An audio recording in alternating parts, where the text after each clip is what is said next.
the ancestor of great rulers like Maharana Pratap, Kumbha, and Sanga, the person who built the sacred Iklinji temple, who is known as the founder of Mewar, and, according to folklore, invaded and captured lands till Iran and Afghan from the most powerful empire of his time, the Ummayyad Caliphate. This ruler is none other than Kalbhoj Bappa Rawal, and this video is about him. Without further ado, let's begin.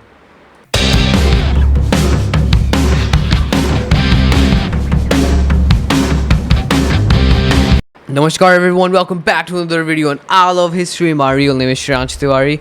Today we're talking about Bappa Rawal, and this video is actually part of a new series which I'm making, the Maharanas, which is about all the rulers of Mewar, from Bappa Rawal to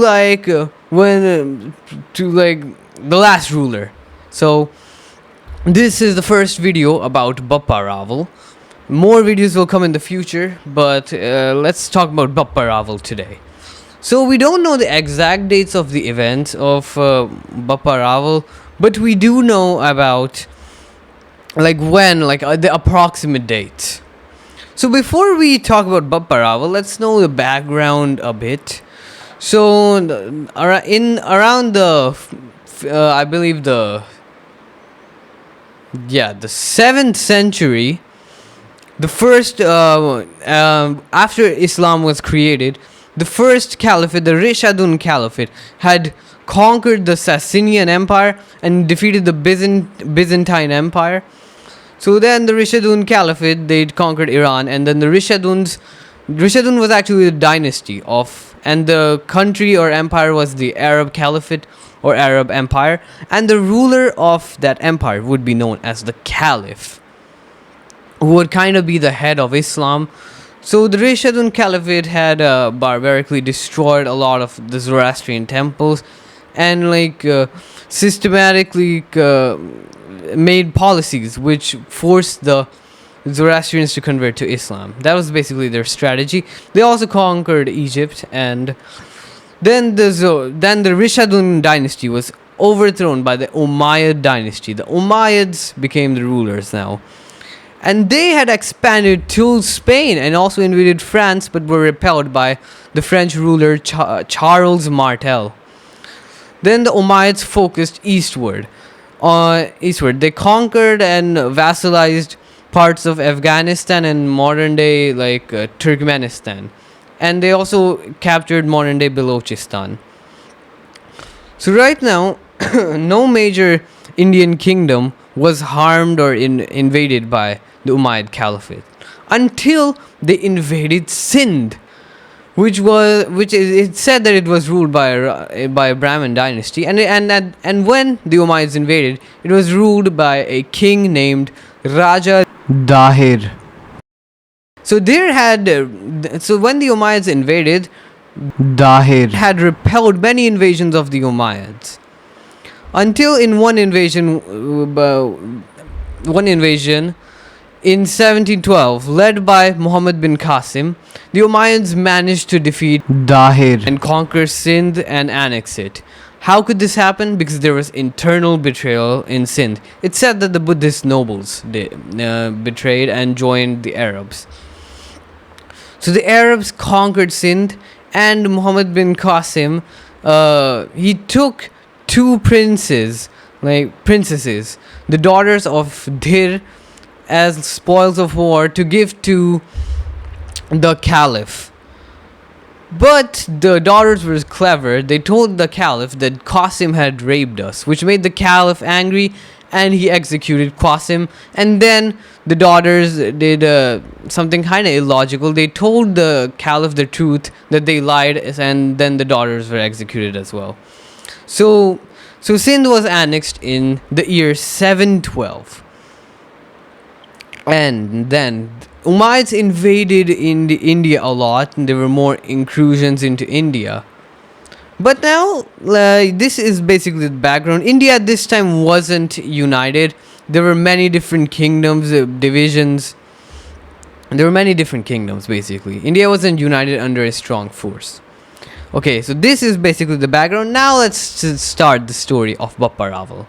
He was born around 712 or 713 or 14, and his it's not his parents' names aren't confirmed, but it's said that his father's name was Rawal Nagaditya, or he could also be Mahendra II, according to some accounts, and he was of the Guhilya dynasty. So and his mother is said to be the sister of the ruler of Mewar at that time. So Mewar is this region in southern Rajasthan. So it was a kingdom back in the day, and it was ruled by the Maurya dynasty. The Mauryas were basically the descendants of the great Mauryan Empire. The great Mauryan Empire, it had great rulers like Ashoka and Chandragupta. So the Mauryas were basically the descendants of the Mauryans. And its greatest ruler, Chitrangada, built the famous Chittorgarh fort. Chittorgarh fort is very important in the history of Mewar. It was the capital for most of the time in its history. So Chitrangada Maurya's successor, Man Maurya's, it's said that Man Maurya's sister was married to Bappa Rawal's dad. So Bappa Rawal's dad was of a noble family, and due to this, there was a lot of enmity. And in a battle or like fight, all of Bappa Rawal's family was killed other than him. We don't know the exact details of this battle, like who attacked them or what, but we know that his family was killed. And then Bappa Rawal, the attackers were after Bappa Rawal. So Bappa Rawal was sheltered by a Brahmin lady who would later on who would raise him, and Bappa Rawal would live in disguise. So then Bappa Rawal, he started to rise up in the army. He joined the Maurya dynasty's army, and he became a commander of that army. Wait, I forgot to tell you why Bappa Rawal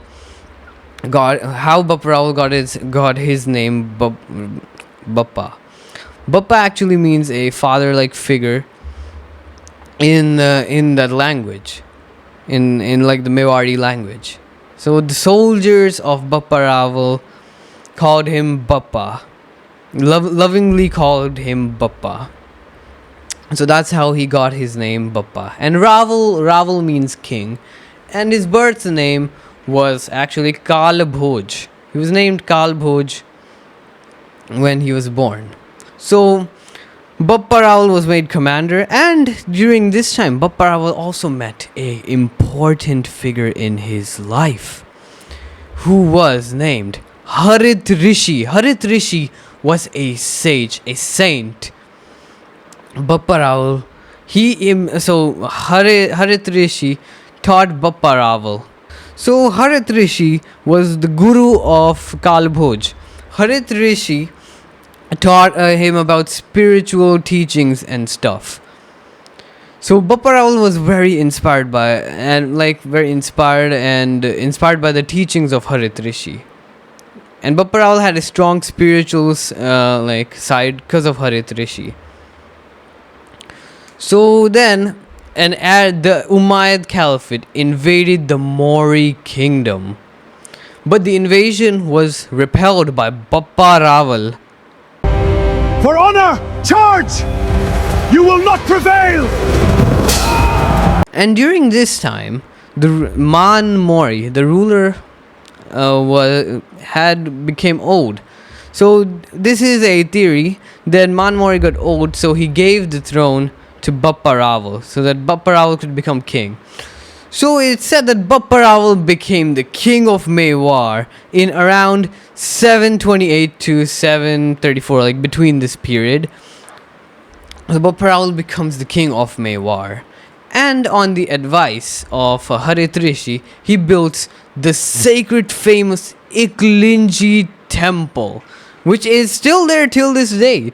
And it became an important sacred site for the rulers of Mewar later on. So Bappa Rawal built that Eklinji temple.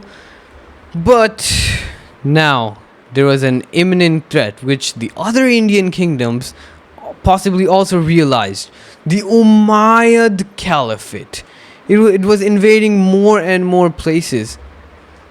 So possibly all the Indian kingdoms, including famous people like Lalitaditya, the ruler of the Karkota Empire, which had expanded like throughout the Ganga plain, and well, its base was in Kashmir, and Nagabhatta, a Gurjar Pratihara ruler of the Malwa region, a Chalukya commander, Avni Janasharya Pulakeshin, who was also a vassal ruler of Navsari. So all of these famous people and more other people, they possibly formed an alliance to repel the Umayyad invasion. So Bappa Rawal, Nagabhatta and Agni Janasharya Pulakeshin were involved in the battles of Rajasthan when the Umayyads invaded the Rajasthan region. So this lasted for around the year 738 to 740.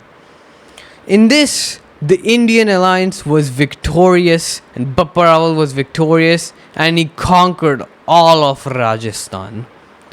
Legend also has it that he killed a prominent Umayyad commander, Emir Junaid, in battle. You fall today! Now for the rest! Attack! Kill him! Take that! But Bappa Rawal didn't stop here. He wanted to avenge Sindh. So he invaded Sindh and took half of Sindh.